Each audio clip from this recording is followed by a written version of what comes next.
Okay, this is going to be a tutorial on how to build this. What this is I'll just show it. Ta-da! You can hide a lot of different blocks in here, but the blocks that you hide in there have to be able to transmit a redstone signal, and you'll see why when I show you how to build it. But otherwise, it can be any block that transmits a redstone signal.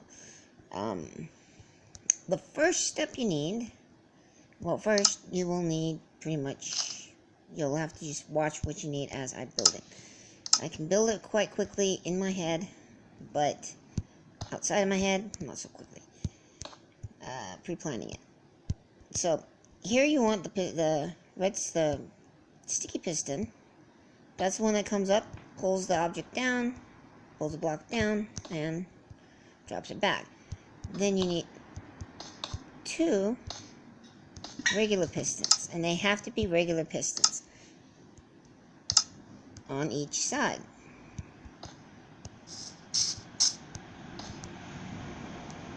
And you want to destroy the blocks underneath them, because you'll need the space for other things. Then, block that you're going to use for the floor on one side. It doesn't even matter which side you put these on. You could put 2 totally different blocks on each side. They don't even have to actually, one doesn't even have to actually be the floor. It just has to be one of the blocks. Then, you put another, my aim sucks, so, yeah. Another block here on each side, and this is how it flip-flops. This is the T flip-flop right here. And as you can tell, my aim is really bad. Okay, redstone there, redstone there, repeater there, repeater there. Not that one is not needed. Put these repeaters on full ticks. The reason why you have to do this is because the timing is tricky in Pocket. And then another repeater here, again on full ticks. I think they call it 4 ticks, I'm not sure exactly why. This right here creates a flip-flop. When you extend one, when one's extended, the one that's not extended can't extend. So you cannot move an extended piston. And that's what this works off of. I'll demonstrate. So one moves, but since the signal is going through at the same time, whichever one can move will move. The one that can't move gets stuck. It gets stuck, so that when these blocks get pushed over so that they can complete the signal, since this was still extended, this one didn't, or won't be able to move. Very basic, very simple, easy, pretty easy to understand. Then you want to build a bridge across here. This is where you're going to put your trigger for the signal, which could be a button. You can also move the signal or the track for the signal somewhere else. Now the second half of the whole build, the whole device, is down here. We have to be able to get this to lift up and down with the right timing.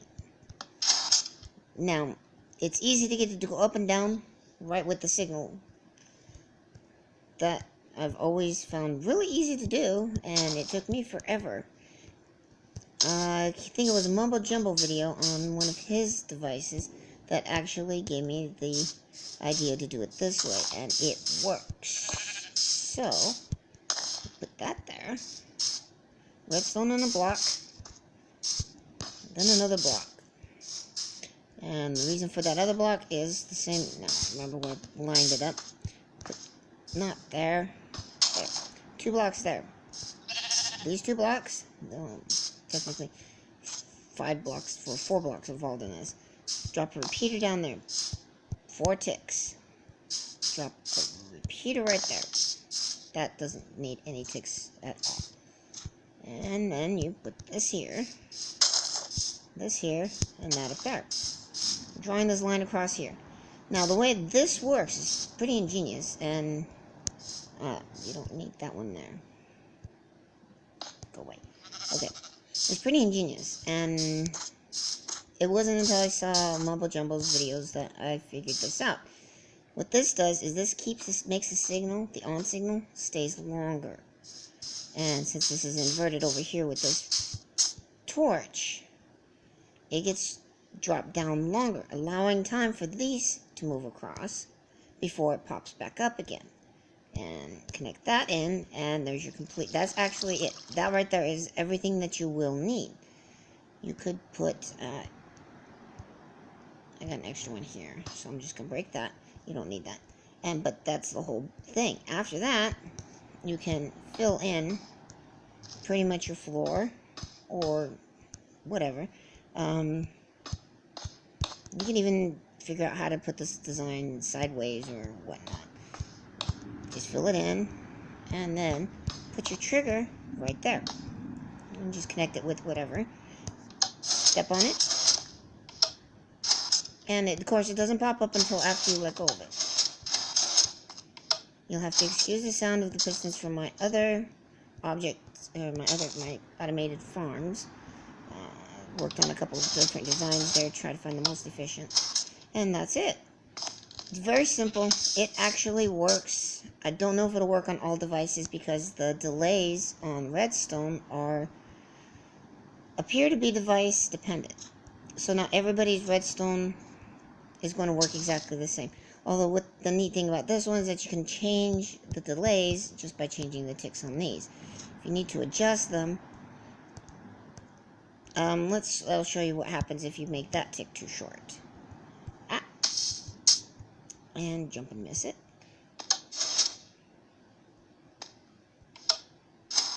Doesn't change at all. Because this signal gets sent too soon. And since this is still up, nothing gets swapped. Now, if you make this signal too short, let's drop that down, this will happen.